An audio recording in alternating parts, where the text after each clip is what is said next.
and police harassment simply for asking questions of this government or choosing to voice an opinion on the state of affairs in our country. So I, as a parliamentarian, garbed in parliamentary privilege, now choose to use this platform that the people have given me to ask the questions that the people want to ask and to give voice to their thoughts, so that this government may know that arresting, attacking and repressing voices will not hold. I trust my honourable colleagues on the treasury benches will not shout me down, that you, Mr. Honourable Chairman, sir, will let me speak for the entirety of my allotted time, and that Lok Sabha TV, paid for by taxpayers' money, will not turn the screens off. The American journalist Elmer Davis's words about the United States are just as relevant to the celebration of the 72nd anniversary of the birth of our republic. That this republic was not created by cowards, and cowards will not preserve it. So today, I speak of cowardice and courage, and of the difference between the two.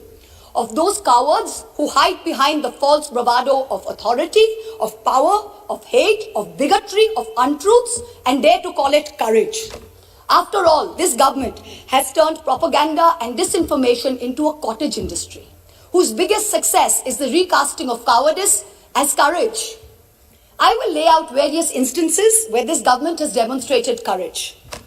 The government claims it has shown courage to bring in a law that questions on arbitrary parameters who is or who isn't an Indian. The Citizenship Amendment Act was passed in 2019 in this House on the pretext of granting citizenship to persecuted Hindus and other minorities in neighboring countries. At the same time, it threw into an abyss of insecurity millions of Indians who had been living in this land for generations. But the rules by which this act will be implemented were not yet prepared by December 2020, according to the Ministry of Home Affairs. The deadline has yet again been extended till April 2020. If indeed this government cares so much for those persecuted in neighboring countries, why does it miss deadline after deadline to notify these rules? And meanwhile, very many of us have mustered the courage to tell the government, "Kagaz nahi dikhayenge." Trying to exert central influence over Shantiniketan, Tagore's haven, is not enough to change your colors. Only a small portion of Jana Gana Mana was adopted as our national anthem. I urge the government to read the rest of it. Maybe it will help you understand Tagore, as you call him, and Bengal a little better. My colleague, the respected floor leader of the Congress party, happened to also quote these very words. But I think repeating them over and over again would do our nation some good. অহরহ তব আহ্বান প্রচারিত শুনিতব উদার বাণী হিন্দু বৌদ্ধ শিখ জৈন পারসিক মুসলমান ও খ্রিস্টানি পূরব পশ্চিম আসে তব সিংহাসন পাশে গাহে প্রেমহার হয় গাথা জনগণ ঐক্য বিধায়ক জয় হে. Hail unity, hail religious diversity. The courage to make India, the world's greatest democracy, into a virtual police state whereby a single dubious complaint, both an eminent member of this House as well as one of India's most veteran journalists, is charged with sedition. The courage to try and take over every state government by hook or by crook, whether you have won the popular mandate or not. You claimed you were wedded to constructive cooperation and cooperative federalism. Instead of partnering with state governments, you try and muscle them out at every opportunity.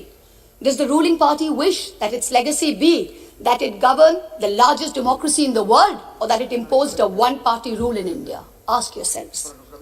The courage to announce a national lockdown at only 4 hours' notice, causing untold misery, countless deaths, the sight of thousands walking for hundreds of miles with no food or money.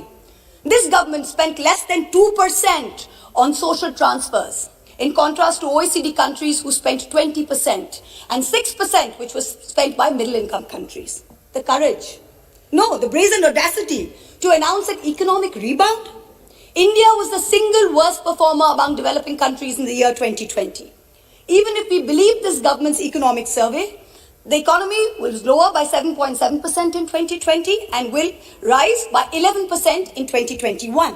So in effect, by 2022, that is over a 2-year time span, the economy will be flat, just at the 2019 GDP number. The survey proclaims that growth is the biggest poverty alleviator. Honorable members of this House, we are going to have no growth for 2 whole years. I don't understand the celebration. I come from a rural constituency and a source for migrant workers. The distress in the MSME sector is real. This rebound is one where large, strong enterprises have become stronger.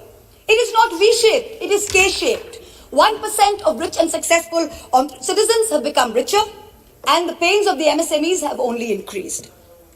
The government had the courage to say that it gave 1,13,000 crores via the direct benefit transfer scheme, only to take the same money away from those very same people and the middle class in the way of increased cess on petrol and diesel. We are not a nation that is growing and sharing its wealth. We seem to be a nation that is only finding ways to share our poverty. The hype today is that post-budget, the Sensex jumped. In a country where only 6 crore people pay taxes, only 4.6% of the total population, how many do you think are invested in the Sensex that they should jump for joy when the Sensex jumps? The courage to use the official channels of the Ministry of External Affairs to respond to social media posts by an 18-year-old climate activist and an American pop star, where not even one single ministry has been deputed by this government to try and look out for the food, water and basic sanitation needs of the farmers and their families who have been camping at the border for almost 90 days. And finally, the courage to bring in 3 farm laws when the opposition, farmers across the country, as well as the government's oldest ally, warned it was unacceptable. I wish to remind this government that India, under Prime Minister Lal Bahadur Shastri, committed 3 things to Sant Fateh Singh, the Akali leader. The creation of a Punjabi-speaking state, open-ended public procurement, and an assured return on agricultural produce. These farm laws threaten to snatch away 2 of these guarantees. These laws were arrived at without consensus, tabled without scrutiny, and rammed down this nation's throat with the brute force of the treasury benches. They have firmly established this government's motto of brutality over morality. And everyone else in this country has been portrayed as a coward or a terrorist, from the farmers to the students to the old ladies of Shaheen Bagh. You say you have courage. You claim you have done so many things that no other government before you has done. Yes, that is true. In true fascist fashion, you have made every act of pettiness, of vengeance, of hate, of bigotry a part of your narrative of courage. The reason no one has done it before you is not because no one had the courage, but simply because it was not the right thing to do. Has that thought ever struck you? And India's tragedy today is not just that her government has failed her, but that her other democratic pillars, the media and the judiciary, have failed her too. Lord Hayne, the Labour peer, said in the House of Lords, what is the point of being a member of Parliament, either in the Commons or in the Lords, if you don't discharge your responsibilities? And, where appropriate, use the privileges that you have in order to promote justice and liberty. So today, like a true child of Bengal, I will stand here and be courageous. Trust me, Mr. Balu, we have not lost the fighting spirit. Even though the government spin factories will later portray it as cowardice or even plagiarism, I will lay out a few home truths by using my parliamentary privilege that guards me from charges of sedition and contempt for anything I say in this house. And Mr. Law Minister, sir, if you're present on the premises, with all due respect, this time you have neither the right to shut me up nor to try and get my words expunged from the record. The sacred cow that was the judiciary is no longer sacred.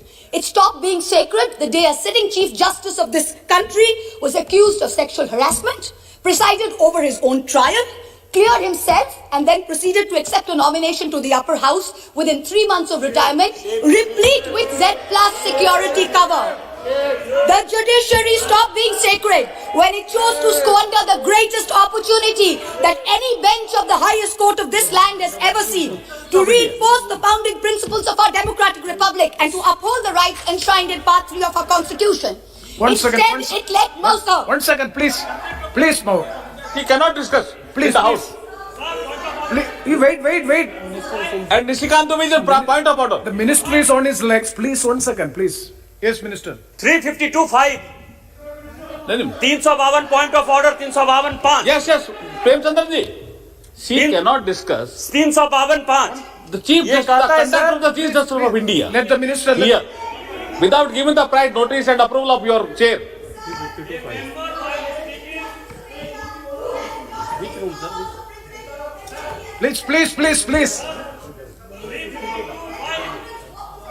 Please. Please, honorable. Sir. Please, Mahou Maitra ji, please be seated. Please be seated. This house is run by the rules and procedure.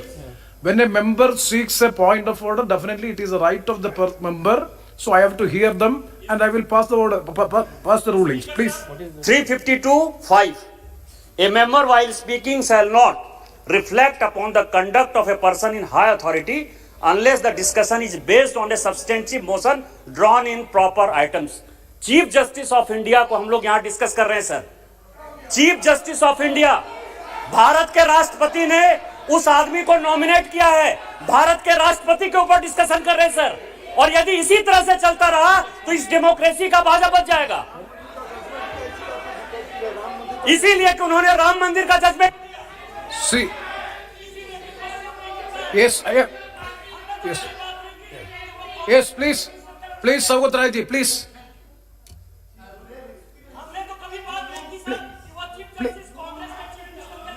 Please. Saugat Rai ji, please. Please. Hey, please. चार बार नहीं sir, हमें Saugat Rai ji, आप sir बोलिए ना, आप बोलिए. That member is shouting.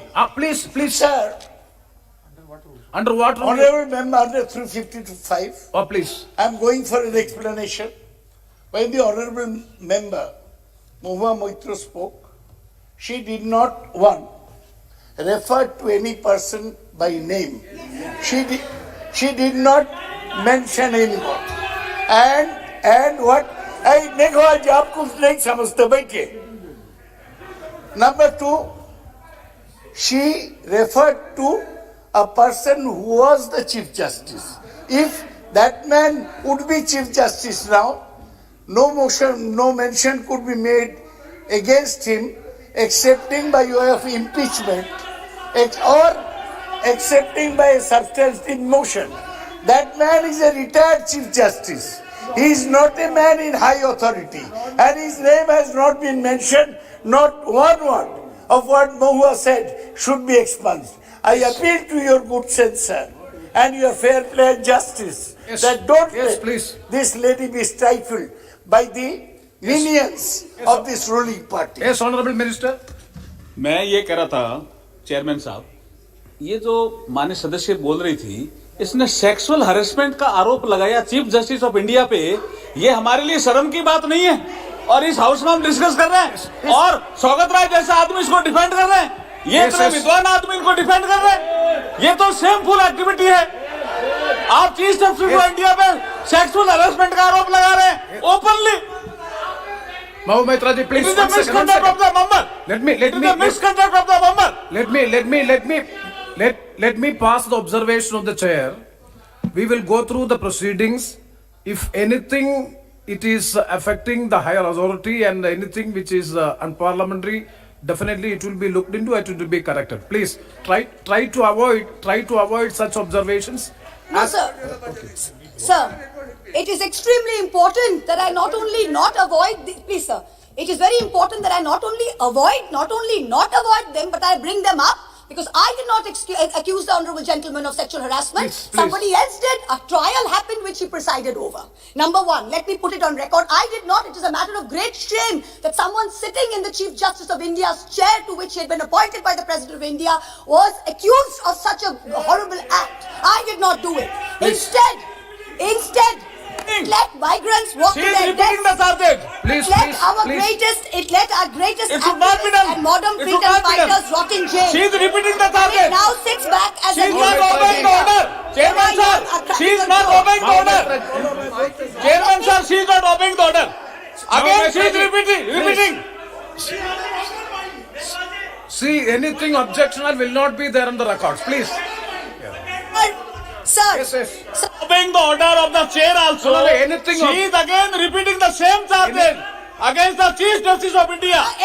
sir, Please, is it please. on? Sir, I have already. excuse me, sir. Please, Mahua Moitra ji, please be Excuse seated. me, sir. Please. Sir,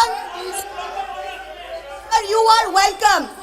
Sir, honey. Mahua Moitra ji, Hello. You have already made your observation. Yes, sir. Please, Let please, me please continue with my speech. Please Let have the me- patience. Please let- have the patience to Yes, hear the sir. chair, please. Yes, sir. Please, Let me please. continue. See, the matter is there is. Let me continue my speech, And sir. please, Mr. you Chairman, please sir. wait. Thank you. Don't be so. Instead, What, madam? the Madam. judiciary stopped being sacred when it chose to squander the greatest opportunity Point of order. that Yes. any bench of the highest court of this land has ever seen. Mahomet Raji, please address to the chair. Please hear the chair. Please be seated. Please be seated for 1 second. See, the matter is 352-5. 356. I'm calling 356. Yes. 356. The Speaker, after having called the attention of the House to the conduct of a member who persists in irrelevance or in tedious repetition, either in own arguments or the arguments used by other members in debate, may direct that member of discontinue the speech. Again, he is repeating, sir. Yes. आपके observation के बाद again he is repeating. Nishikant Dubeji, wait. Nishikant Dubeji, we have already disposed of the issue. Yeah. See, if anything objectionable to the higher authority regarding the Chief Justice, any allegation is there, please. Definitely the chair will go through. Please. The chair will go through the proceedings. If anything is objection, definitely it will be expense. Yes, please continue and please don't repeat it. Sir, the judiciary stopped being sacred when it chose to squander the greatest opportunity that any bench of the highest court of this land has ever seen to reinforce the founding principles of our democratic republic and to uphold the rights enshrined in Part 3 of our Constitution. Instead, it let migrants walk to their deaths, it let our greatest activists and modern fighters rot in jail, and it now sits back as a mute spectator when our young are prosecuted for cracking a joke. The judiciary seems to have forgotten the constitutional principle of separation of powers, that Parliament and Parliament alone can legislate. If something is bad in law, then the courts can strike it down or stay it on grounds of unconstitutionality. But unless it is so, the courts must do nothing. The government alone must face the consequences. If the government has brought in the farm laws which are not acceptable to people, then either the government will repeal the laws or the courts or the people will vote the government out. We urgently need the sagacity and courage shown by the high courts during the emergency when they delivered ADM Jabalpur and light decisions. The Supreme Court, unfortunately, is failing the common citizen and is being perceived as protecting the privilege and, ironically, only itself. A very large section of the Indian media has plummeted to new depths, both in terms of lack of factual reporting as well as the total absence of journalistic ethics. And yet, even when the bar is so low, the WhatsApp chat leaks detailing correspondence between a large government-leaning media channel and the head of the TV ratings agency expose the utter filth and the crony capitalism that, ironically, this government claimed to be saving us from. What is left of the resilient media is being targeted with the provisions of the UAPA and other draconian laws. You keep taunting the Congress about the emergency, but India today is in a state of undeclared emergency. But the government has miscalculated. There is a fundamental difference between cowardice and courage. The coward is brave only when armed with power and authority. The truly courageous can fight even when unarmed. Do not forget this. Do not forget this when you tell the authorities in Ghaziabad to clear the protest site overnight with the help of the police and the bureaucracy. You are not being courageous. You are a coward wielding power. The truly brave came in droves from villages wielding nothing but the belief that their cause is just. Only They one were speaker? propelled. One speaker. They were propelled by the spontaneous tears of their leader, not by the force of their water cannons. Do not forget this when you block the roads and cut the internet off in 17 of Haryana's districts. You are not being brave. You are a coward wielding power. The state of Haryana gives 10% of India's air force and contributes to 11% of the total strength of the Indian Navy.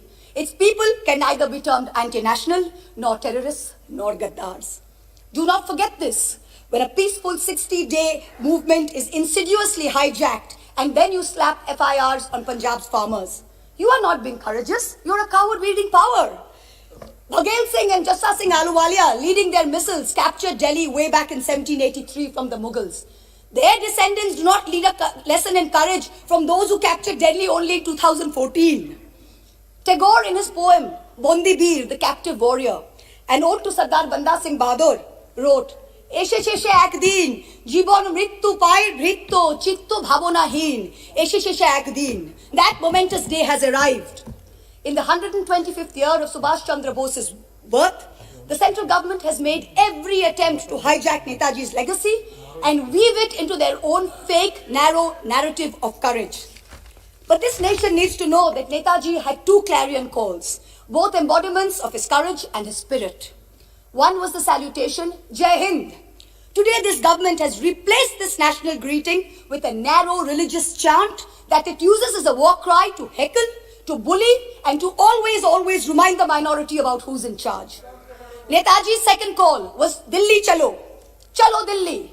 This government falls over itself to pay lip service to Netaji. But in truth, you block the borders in Singhu, in Ghazipur, in Tikri with walls and spikes for all those who actually want to come to Delhi to tell you that much like Subhash Chandra Bose, they too will not accept any halfway house. Netaji told us never to lose faith in the destiny of India, and it is not India's destiny to be ruled by cowards. The time has come for us all to show courage. Please conclude. गिरते हैं शहसवार मैदान जंग में वो तिफिल क्या गिरे जो घुटनों के बल चले Repeal or nothing. Thank you. Very good. Shri P.V. Mithun Reddy, thank you very much.